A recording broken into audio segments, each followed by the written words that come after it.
Olha à sua volta. O mundo não é só o que você vê.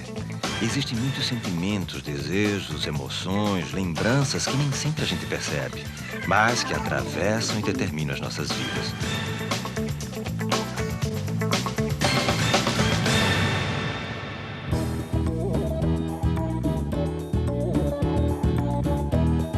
Esta é a Delcy, diante da fábrica de sapatos onde trabalha.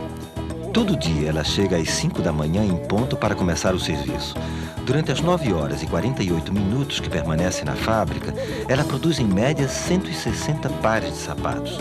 Ao final de um mês, ela terá produzido por volta de 3.200 pares. E ao final de um ano, mais de 35 mil pares de sapatos. Eu gosto de trabalhar, porque é ali que eu vivo disso, né? A gente vive do trabalho. Acho que trabalhar a gente precisa, né? E seria uma rotina se não fosse trabalhar, ficar o dia todo em casa. Não ia ter o que fazer o dia inteiro em casa. A minha vida gira em torno do trabalho, porque sem o trabalho, como é que eu ia viver, né? Delcy possui 3 pares de sapatos. A viúva do ex-ditador das Filipinas, Imelda Marcos, ficou famosa por possuir mais de 3.000.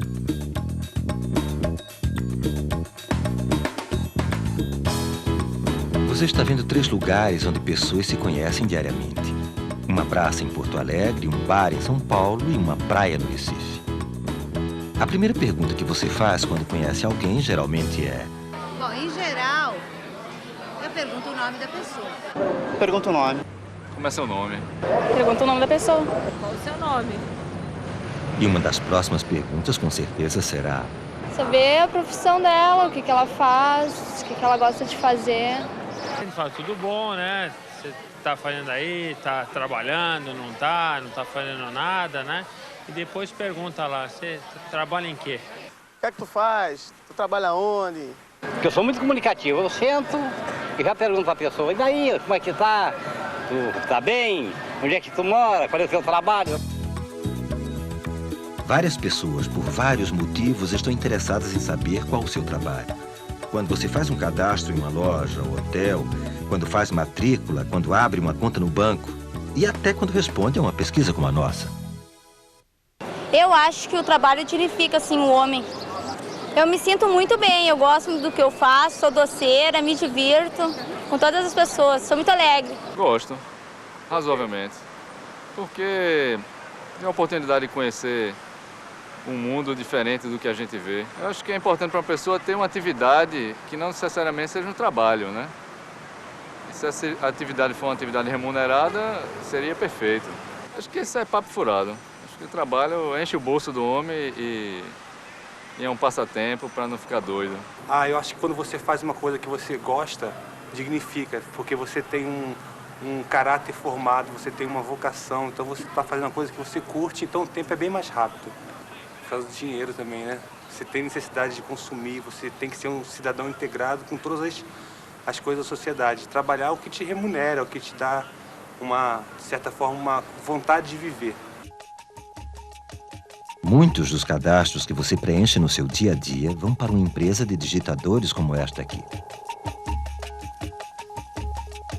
Todo dia Marilene faz tudo sempre igual. Digita em média 24.000 toques de manhã e mais 24.000 à tarde.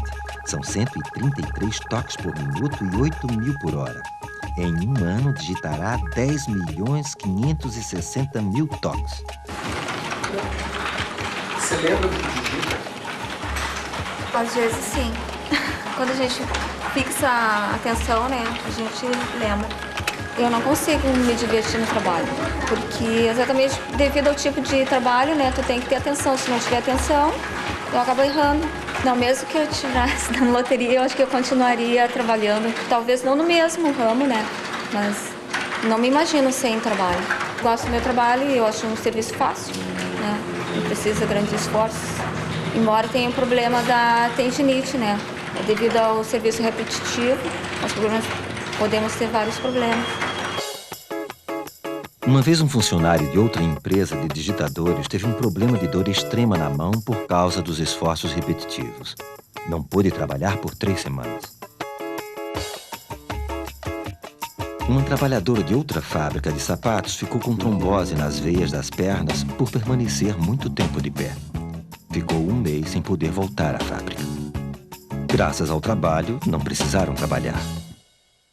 Dia 4 de setembro de 84, sabe?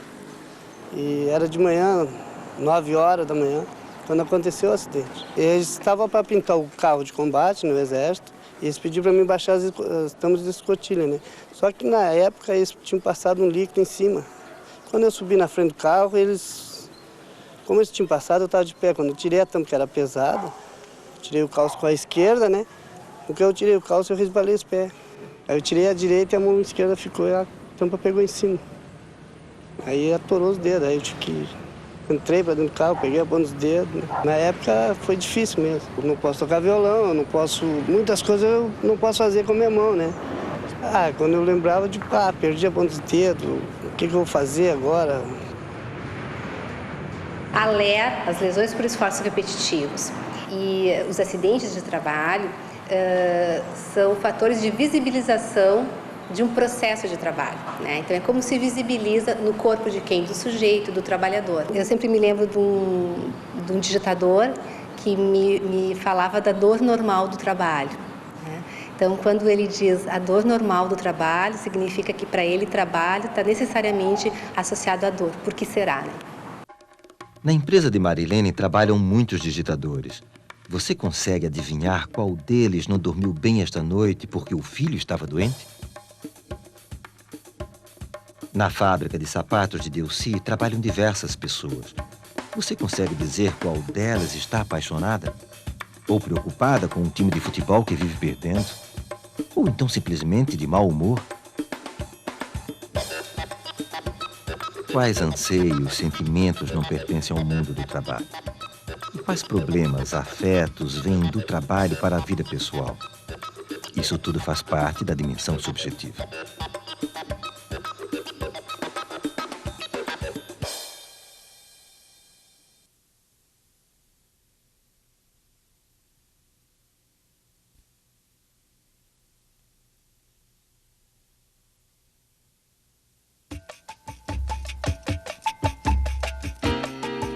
Muita gente vai de casa para o trabalho e do trabalho para casa.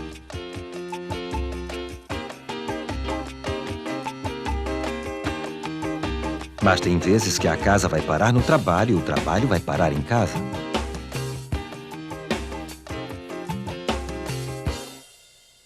Ora, eu conseguia unir as duas coisas. Eu gosto do que faço e faço do que gosto. Isso é impossível de evitar. Você sempre leva os problemas do trabalho para casa, de casa para o trabalho. Não tem como separar as coisas. Como eu trabalho muito com a cabeça, então eu estou sempre carregando meus problemas e é muito difícil deixá-los em algum lugar. Não, tem que diferenciar, porque quando você vai dar aula, você está muito inserido apenas naquela realidade. Você não pode confundir a casa com o trabalho, o teu estado emocional, senão essas coisas atrapalham, misturar tudo. Você tem que sempre discernir o que é trabalho e o que é lazer, o que é o seu cotidiano. Levar trabalho para casa, raramente eu levo. Sempre tento fazer tudo dentro do meu trabalho e na minha casa ficar só com a família. Eu teria que ser mais cuca fresca. Teria que me divertir mais, sair e tal, e não levar as coisas do trabalho para casa. Esta empresa construiu um clube para os funcionários. Neste frigorífico, os trabalhadores costumam fazer ginástica.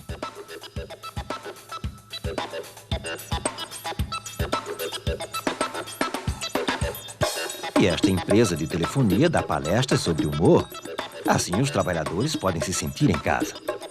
Trabalho em casa, então tem o dia que vem a faxineira, então ela tá arrumando a casa, às vezes bate na porta, faz um barulho, me incomoda. Às vezes tem barulho do sorveteiro que passa vendendo, o cara que está vendendo macaxeira, do gás e tal, mas não é uma coisa assim que me desagrade nem que me faça sofrer. Claro que mistura um pouco, mas eu acho bom também. Eu trabalho de pijama às vezes, né? Trabalho de pijama, de camisola e eu não recebo cliente em casa. Geralmente eu vou na casa dos clientes. Então, para mim, eu tenho muito mais vantagens do que desvantagens. Eu tô adorando. Mudou a minha vida, sem dúvida. Eu já trabalhei fora há muitos anos, né? Hoje estou aposentado, mas eu acho que o melhor é em casa, porque você está no seu lar, está tranquilo, não é? Não tem problemas, tem os filhos que ajudam, todos eles trabalham aqui.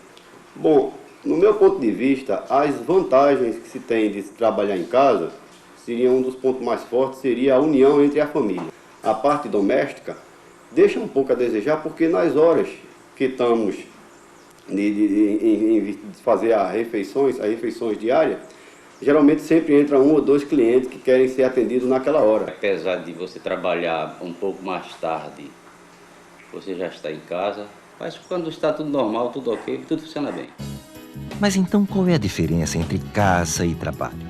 Afinal, onde é melhor passar mais tempo? No trabalho onde você se sente em casa ou na casa em que você pode trabalhar?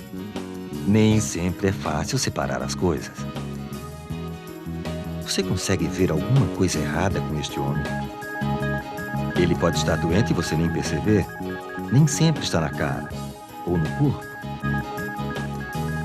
Síndrome de burnout, que é uma expressão internacional, e identifica um quadro clínico que se estabelece, portanto, uma doença que se estabelece no indivíduo a partir de um desgaste extremo de estresse.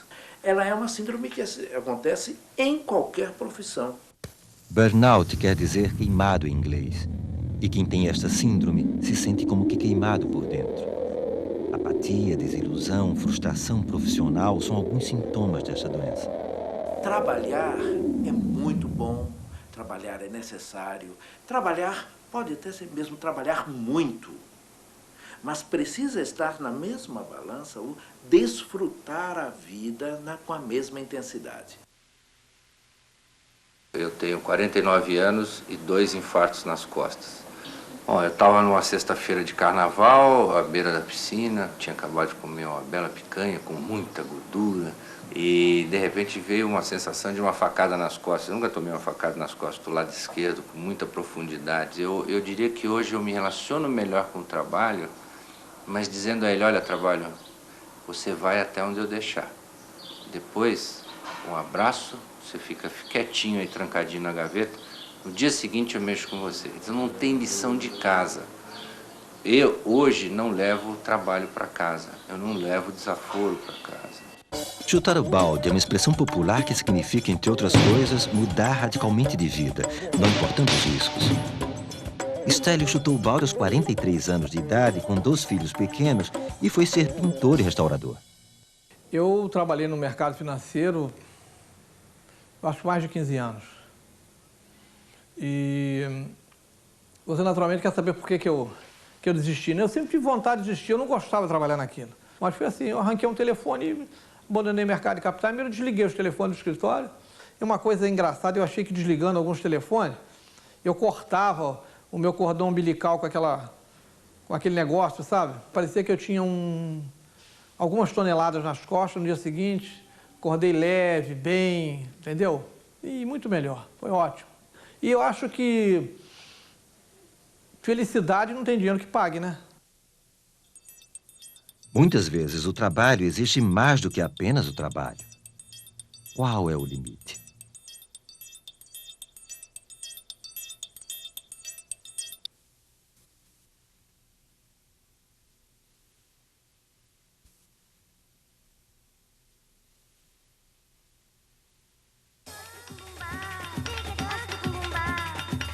Na porta da fábrica, o operário para de repente.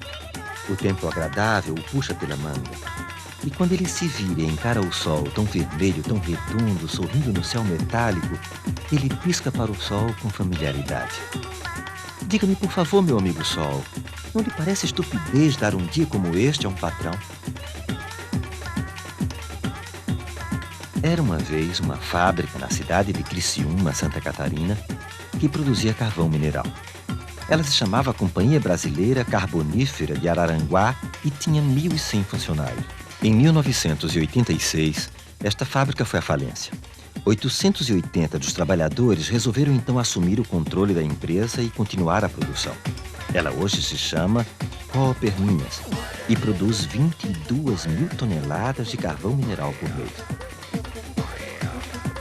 O nosso menor prolabore é de R$ 587 e o maior é de R$ 2.489. Quer dizer, ninguém pode ganhar menos que isso, ninguém pode ganhar mais que isso. O que a gente fez? A gente não saiu dentro da empresa, a gente expulsou daqui dentro da empresa os arrendatários que queriam arrendar, junto com o juiz, quando ele veio dar a ordem de despejo nosso, nós tínhamos que entregar a empresa para esses patrões, a gente resistiu de que forma? A gente expulsou eles de dentro, eles e a polícia, e se armou com dinamite no corpo. Assim, na verdade, a gente ficou uma bomba humana.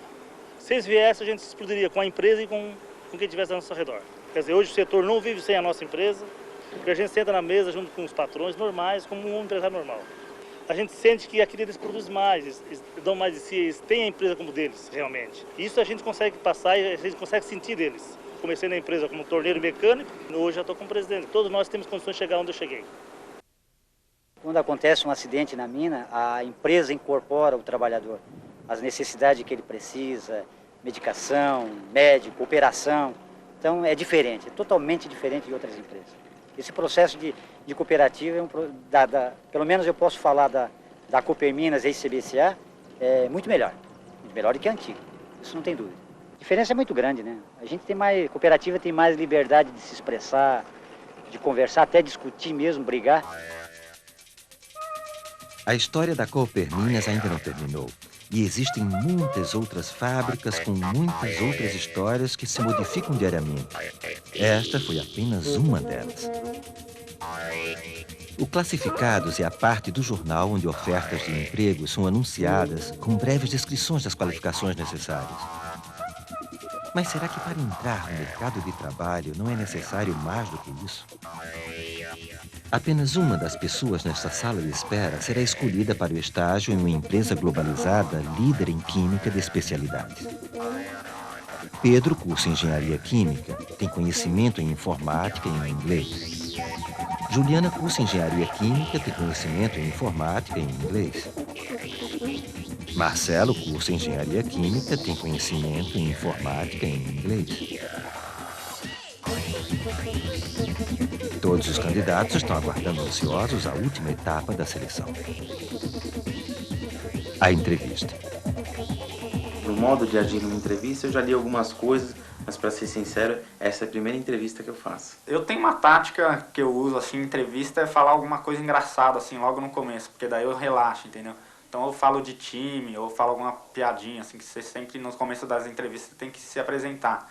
Então falar, meu nome é Marcelo, daí depois dá uma enrolada e falar, torço pro melhor time do mundo, que é o Corinthians. Então tem que falar alguma coisa assim que não tenha nada a ver com a entrevista, porque depois disso eu relaxo e fico bem. Já que eles todas as empresas fazem essas dinâmicas, entrevistas e põem psicólogo na sua frente, eu imagino que não seja à toa. E se vocês estão buscando uma coisa, um perfil, o que eles chamam, então você tem que se enquadrar. Se você colocar uma máscara e for fazer entrevista e você não tiver perfil, você pode não se enquadrar e aí você vai ficar insatisfeito. Tem empresas que contratam por um currículo maravilhoso e tem empresas que preferem conhecer mais os candidatos. E eu prefiro as que conheçam mais os candidatos, porque meu currículo não tem um montão de coisa. Célia é consultora de recursos humanos formada em psicologia e especializada em recrutamento e seleção. Ela procura alguém com um perfil adequado para o estágio de engenharia química em uma grande empresa. Bom, eu espero encontrar os candidatos com um perfil adequado para essa posição que eu estou fazendo, né? E que eles realmente assim tenham potencial. Eu acho que ele tem que mostrar que ele sabe trabalhar em equipe, ele tem que respeitar os colegas, ele tem que estar presente ali, ele tem que saber o que ele está falando, né? E não responder aquilo que nós estamos perguntando, porque aquilo vai ser o melhor. Não, ele tem que estar inteiro dentro da entrevista.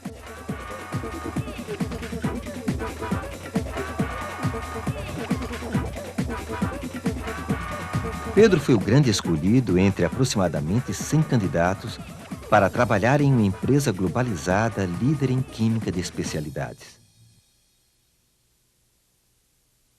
Você sempre ouve que tem trocentos candidatos e você fica participando de um monte de etapas e que são desgastantes. Começa todo aquele processo que você uma vez teve no vestibular, começa todo de novo depois que você começou a entrar no processo seletivo e saber que você passou, dentre tantos, é hora muito boa, assim, se sente orgulhoso, se sente feliz, aquela alegria meio inexplicável, quer comemorar, contar para todo mundo, é muito bom.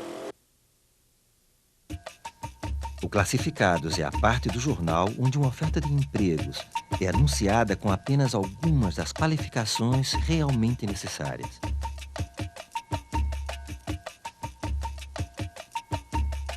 Muitas outras coisas influenciam a decisão final, não é mesmo? Tem muito que ajuda, muito que atrapalha. As pessoas nem sempre têm muita noção dos preconceitos que elas têm, né? Eu trabalhei durante muitos anos como psicóloga de empresas e tanto coletava informações com o chefe sobre o perfil do profissional que ele queria para esta ou para aquela vaga, por exemplo, né? Então, as pessoas fazem perfil, eu quero uma pessoa com tal escolaridade, com tal experiência, tal, mas elas não incluem aí que elas preferem não trabalhar, por exemplo, preferem não ter mulheres em cargo de chefia, por exemplo, preferem não trabalhar com negros, elas não incluem aí, não aceitam trabalhar com homossexuais, isso não está dito. O nosso trabalho é muito, primeiro, discutir com chefias profissionais de recursos humanos, quando se trata de empresa, que esses preconceitos estão aí. Entendeu? Esses preconceitos estão no dia a dia, estão neles, por mais progressista que o sujeito seja, ele tem os preconceitos dele, os preconceitos informam a ação dele. Você não deixa o preconceito pendurado no cabide quando você entra na sala de trabalho. Eles vêm com você. Na hora que você está avaliando, o preconceito está dentro. O Ministério do Trabalho comunica: existem aproximadamente 2.356 ocupações catalogadas.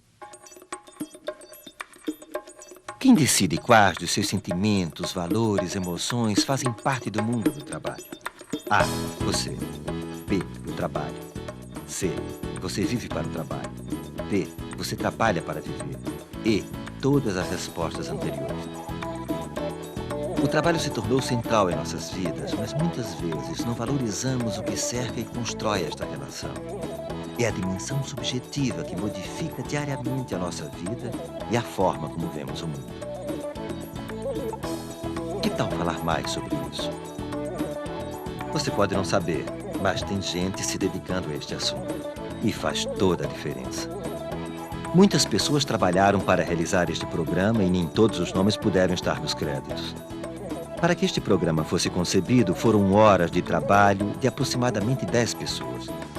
Para a gravação, foram quase 40 profissionais divididos em 4 equipes que produziram perto de 60 horas de material gravado.